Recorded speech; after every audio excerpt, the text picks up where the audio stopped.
الحمدللہ والصلاة والسلام علی رسول اللہ وعلی آلہ وصحبہ اجمعین۔ السلام علیکم ورحمۃ اللہ وبرکاتہ۔ سیرت النبی کریم صلی اللہ علیہ وآلہ وسلم کی 46ویں ایپیسوڈ کے ساتھ آپ کا میزبان رضوان سعید آپ کی خدمت میں حاضر ہے۔ محترم ناظرین، اہل مکہ کو معرکہ بدر میں شکست و ہزیمت کی جو ذک اور اپنے صنادید و اشراف کے قتل کا جو صدمہ برداشت کرنا پڑا تھا، اس کے سبب وہ مسلمانوں کے خلاف غیظ و غضب میں کھول رہے تھے، حتیٰ کہ انہوں نے اپنے مقتولین پر آہ و فغاں کرنے سے بھی روک دیا تھا اور قیدیوں کے فدیے کی ادائیگی میں بھی جلد بازی کا مظاہرہ کرنے سے منع کر دیا تھا، تاکہ مسلمان ان کے رنج و غم کی شدت کا اندازہ نہ کر سکیں۔ پھر انہوں نے جنگ بدر کے بعد یہ متفقہ فیصلہ کیا کہ مسلمانوں سے ایک بھرپور جنگ لڑ کر اپنا کلیجہ ٹھنڈا کریں اور اپنے جذبہ غیظ و غضب کو تسکین دیں۔ اس کے ساتھ ہی اس طرح کی معرکہ آرائی کی تیاری بھی شروع کر دی۔ اس معاملے میں سرداران قریش میں سے اکرمہ بن ابی جہل، صفوان بن امیہ، ابو سفیان بن حرب اور عبداللہ بن ربیعہ زیادہ پرجوش تھے اور سب سے پیش تھے۔ ان لوگوں نے اس سلسلے میں پہلا کام یہ کیا کہ ابو سفیان کا وہ قافلہ جو جنگ بدر کا باعث بنا تھا اور جسے ابو سفیان بچا کر نکال لے جانے میں کامیاب ہو گیا تھا، اس کا سارا سامان جنگی اخراجات کے لیے روک لیا گیا، اور جن لوگوں کا مال تھا ان سے کہا کہ اے قریش کے لوگوں، تمہیں محمد نے سخت دھچکا لگایا ہے اور تمہارے منتخب سرداروں کو قتل کر ڈالا ہے، لہٰذا ان سے جنگ کرنے کے لیے اس مال کے ذریعے مدد کرو، ممکن ہے کہ ہم بدلہ چکا لیں۔ قریش کے لوگوں نے اسے منظور کر لیا، چنانچہ یہ سارا مال، جس کی مقدار 1000 اونٹ اور 50,000 دینار تھی، جنگ کی تیاری کے لیے بیچ ڈالا گیا۔ پھر انہوں نے رضاکارانہ جنگی خدمات کا دروازہ کھول دیا کہ جو احابیش، کنانہ اور اہل تہامہ مسلمانوں کے خلاف جنگ میں شریک ہونا چاہیں، وہ قریش کے جھنڈے تلے جمع ہو جائیں۔ انہوں نے اس مقصد کے لیے ترغیب و تحریض کی مختلف صورتیں بھی اختیار کی، یہاں تک کہ ابو عزہ، جو کہ ایک شاعر تھا جو جنگ بدر میں قید ہوا تھا اور جس کو رسول اللہ صلی اللہ علیہ وآلہ وسلم نے یہ عہد لے کر کہ اب وہ آپ صلی اللہ علیہ وآلہ وسلم کے خلاف کبھی نہ اٹھے گا، از راہ احسان بلا فدیہ چھوڑ دیا تھا، اسے صفوان بن امیہ نے ابھارا کہ وہ قبائل کو مسلمانوں کے خلاف بھڑکانے کا کام کرے، اور اس سے یہ عہد کیا کہ اگر وہ لڑائی سے بچ کر زندہ و سلامت واپس آ گیا تو اسے مالا مال کر دیا جائے گا، اور اگر مارا گیا تو اس کی لڑکیوں کی کفالت کی جائے گی۔ چنانچہ ابو عزہ نے رسول اللہ صلی اللہ علیہ وآلہ وسلم سے کیے ہوئے عہد و پیمان کو پس پش ڈال کر جذبات، غیرت و حمیت کو شعلہ زن کرنے والے اشعار کے ذریعے قبائل کو بھڑکانا شروع کر دیا۔ اسی طرح قریش نے ایک اور شاعر مصافح بن عبد مناف کو اس مہم کے لیے تیار کیا۔ ادھر ابو سفیان نے غزوہ سویق سے ناکام و نامراد بلکہ سامان رسد کی ایک بہت بڑی مقدار سے ہاتھ دھو کر واپس آنے کے بعد مسلمانوں کے خلاف لوگوں کو ابھارنے اور بھڑکانے میں کچھ زیادہ ہی سرگرمی دکھائی۔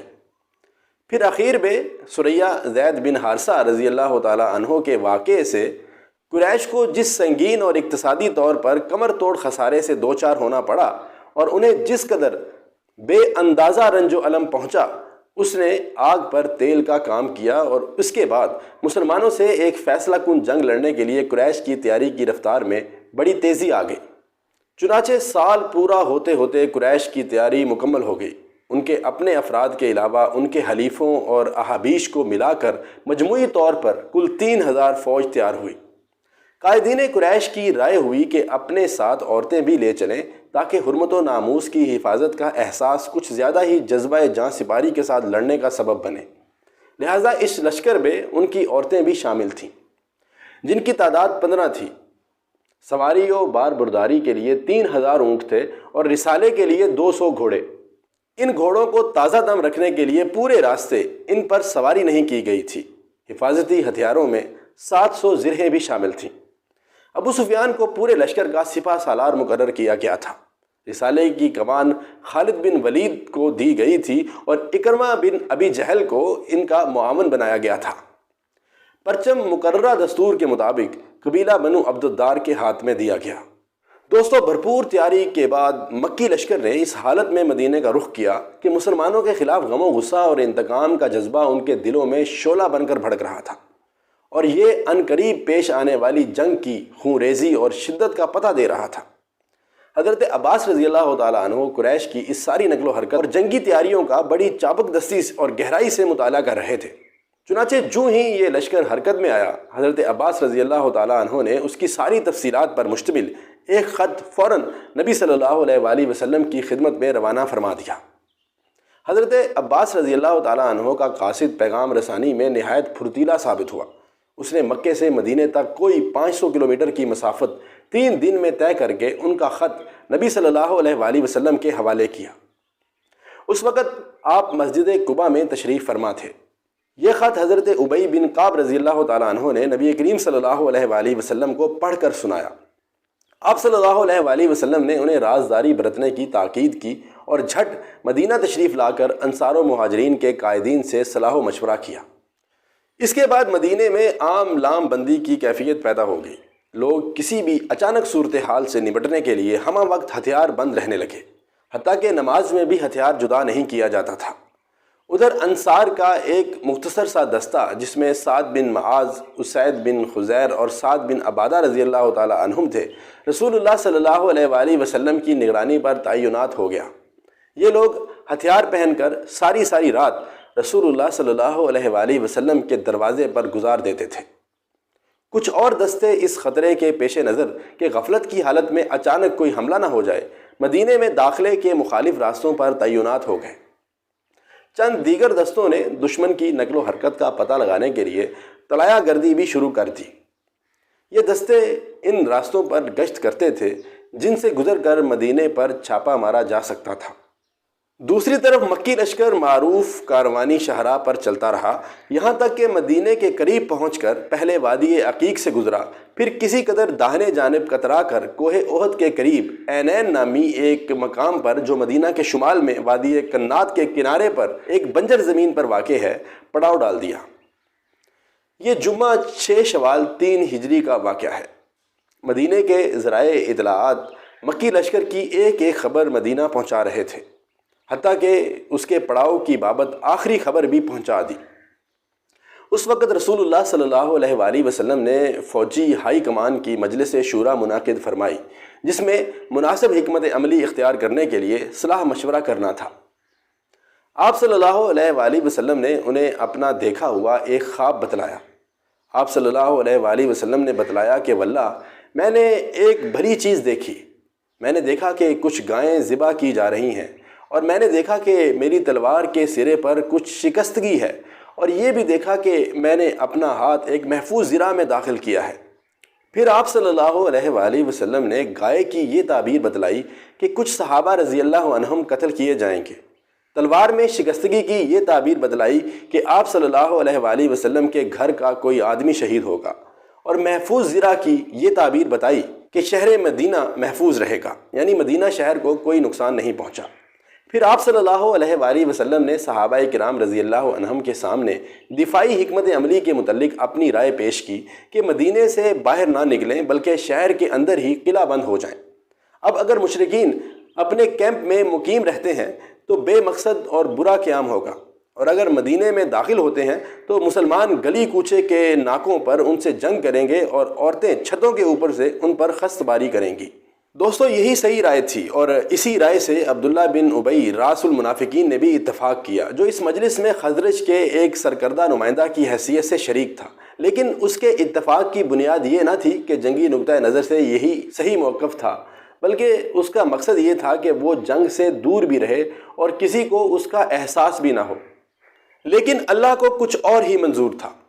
اس نے چاہا کہ یہ شخص اپنے رفقا سمیت پہلی بار سر عام رسوا ہو جائے، اور ان کے کفر و نفاق پر جو پردہ پڑا ہوا ہے وہ ہٹ جائے، اور مسلمانوں کو اپنے مشکل ترین وقت میں معلوم ہو جائے کہ ان کی آستین میں کتنے سانپ رینگ رہے ہیں۔ صبح آپ صلی اللہ علیہ وآلہ وسلم نے مسلمانوں کو جمع کر کے مشورہ کیا۔ طے کرنے کی خاص بات یہ تھی کہ دشمنوں کا مقابلہ مدینے کے اندر رہ کر کیا جائے یا مدینے سے باہر نکل کر۔ جنگ کے تجربہ کار لوگوں کی رائے یہ تھی کہ مدینے کے اندر رہ کر ہی مقابلہ کیا جائے۔ ابن حشام کا بیان ہے کہ حضور صلی اللہ علیہ وآلہ وسلم بزرگ صحابہ کے خیال سے متفق تھے، لیکن پرجوش اور شہادت پسند صحابہ رضی اللہ عنہم کی ایک جماعت نے جو بدر میں شرکت سے رہ گئی تھی بڑھ کر نبی کریم صلی اللہ علیہ وآلہ وسلم کو مشورہ دیا کہ میدان میں تشریف لے چلیں، اور انہوں نے اپنی اس رائے پر سخت اصرار بھی کیا۔ حتیٰ کہ بعض صحابہ نے کہا کہ اے اللہ کے رسول صلی اللہ علیہ وآلہ وسلم، ہم تو اس دن کی تمنا کیا کرتے تھے اور اللہ سے اس کی دعائیں مانگا کرتے تھے، اب اللہ نے یہ موقع فراہم کر دیا ہے اور میدان میں نکلنے کا وقت آ گیا ہے، تو پھر آپ صلی اللہ علیہ وآلہ وسلم دشمن کے مد مقابل ہی تشریف لے چلیں، وہ یہ نہ سمجھیں کہ ہم ڈر گئے ہیں۔ محترم ناظرین، ان گرم جوش حضرات میں خود رسول اللہ صلی اللہ علیہ وآلہ وسلم کے چچا حضرت حمزہ بن عبد المطلب رضی اللہ تعالیٰ عنہ سر فہرست تھے، جو معرکہ بدر میں اپنی تلوار کا جوہر دکھلا چکے تھے۔ انہوں نے نبی صلی اللہ علیہ وآلہ وسلم سے عرض کی کہ اس ذات کی قسم جس نے آپ پر کتاب نازل کی، میں کوئی غذا نہ چکھوں گا یہاں تک کہ مدینے سے باہر اپنی تلوار کے ذریعے ان سے دو دو ہاتھ کر لوں۔ رسول اللہ صلی اللہ علیہ وآلہ وصحبہ وبارک وسلم نے ان لوگوں کے اصرار کے سامنے اپنی رائے ترک کر دی، اور آخری فیصلہ یہی ہوا کہ مدینے سے باہر نکل کر کھلے میدان میں معرکہ آرائی کی جائے۔ اس کے بعد نبی صلی اللہ علیہ وآلہ وسلم نے جمعہ کی نماز پڑھائی تو واضح و نصیحت کی، جد و جہد کی ترغیب دی اور حکم دیا کہ دشمن سے مقابلے کے لیے تیار ہو جاؤ۔ اس کے بعد جب آپ صلی اللہ علیہ وآلہ وسلم نے عصر کی نماز پڑھی تو اس وقت تک لوگ جمع ہو چکے تھے، اب والی کے باشندے بھی آ چکے تھے۔ نماز کے بعد آپ صلی اللہ علیہ وآلہ وسلم اندر تشریف لے گئے، ساتھ میں ابو بکر و عمر رضی اللہ تعالیٰ عنہما بھی تھے۔ انہوں نے آپ صلی اللہ علیہ وآلہ وسلم کے سر پر امامہ باندھا اور لباس پہنایا، اوپر دو زرہیں پہنی، تلوار حمائل کی اور ہتھیار سے آراستہ ہو کر لوگوں کے سامنے تشریف لائے۔ لوگ آپ صلی اللہ علیہ وآلہ وسلم کی آمد کے منتظر تو تھے ہی، لیکن اس دوران حضرت سعد بن معاذ اور اسید بن حضیر رضی اللہ تعالیٰ عنہما نے لوگوں سے کہا کہ آپ لوگوں نے رسول اللہ صلی اللہ علیہ وآلہ وسلم کو میدان میں نکلنے پر زبردستی آمادہ کیا ہے، لہٰذا معاملہ آپ صلی اللہ علیہ وآلہ وسلم ہی کے حوالے کر دیا جائے۔ ان کی باتیں سن کر سب لوگوں نے ندامت محسوس کی، اور جب آپ صلی اللہ علیہ وآلہ وسلم باہر تشریف لائے تو آپ صلی اللہ علیہ وآلہ وسلم سے عرض کیا کہ یا رسول اللہ صلی اللہ علیہ وآلہ وسلم، ہمیں آپ کی مخالفت نہیں کرنی چاہیے تھی، آپ صلی اللہ علیہ وآلہ وسلم کو جو پسند ہو وہی کیجیے۔ اگر آپ صلی اللہ علیہ وآلہ وسلم کو یہ پسند ہے کہ مدینے میں رہیں تو آپ ایسا ہی کیجیے۔ رسول اللہ صلی اللہ علیہ وآلہ وسلم نے فرمایا کہ کوئی نبی جب اپنا ہتھیار پہن لے تو مناسب نہیں کہ اسے اتارے تاکہ اللہ اس کے درمیان اور اس کے دشمن کے درمیان فیصلہ فرما دے۔ اس کے بعد نبی صلی اللہ علیہ وآلہ وسلم نے لشکر کو 3 حصوں میں تقسیم فرمایا۔ مہاجرین کا دستہ، اس کا پرچم حضرت مصعب بن عمیر عبدری رضی اللہ تعالیٰ عنہ کو عطا کیا۔ قبیلہ اوس یعنی انصار کا دستہ، اس کا علم حضرت اسید بن حضیر رضی اللہ تعالیٰ عنہ کو عطا فرمایا، اور انصار کے دوسرا قبیلہ خزرج کا علم حباب بن منظر رضی اللہ تعالیٰ عنہ کو عطا فرمایا۔ پورا لشکر 1000 مردان جنگی پر مشتمل تھا، جن میں 100 زیرہ پوش اور 50 شاہ سوار تھے۔ یہ بات ابن قیم نے زاد المعاد میں بیان کی ہے، لیکن اس بات میں کافی اختلاف ہے۔ بعض نے یہ کہا ہے کہ اس میدان میں مسلمانوں کے پاس سرے سے کوئی گھوڑا تھا ہی نہیں۔ واقعی کا بیان ہے کہ صرف 2 گھوڑے تھے، ایک رسول اللہ صلی اللہ علیہ وآلہ وسلم کے پاس اور ایک ابو بردہ رضی اللہ تعالیٰ عنہ کے پاس۔ حضرت ابن ام مکتوم رضی اللہ تعالیٰ عنہ کو اس کام پر مقرر فرمایا کہ وہ مدینے کے اندر رہ جانے والے لوگوں کو نماز پڑھائیں گے۔ اس کے بعد کوچ کا اعلان فرمایا اور لشکر نے شمال کا رخ کیا۔ حضرت سعد بن معاذ اور سعد بن عبادہ رضی اللہ تعالیٰ عنہما زرہ پہنے نبی کریم صلی اللہ علیہ وآلہ وسلم کے آگے آگے چل رہے تھے۔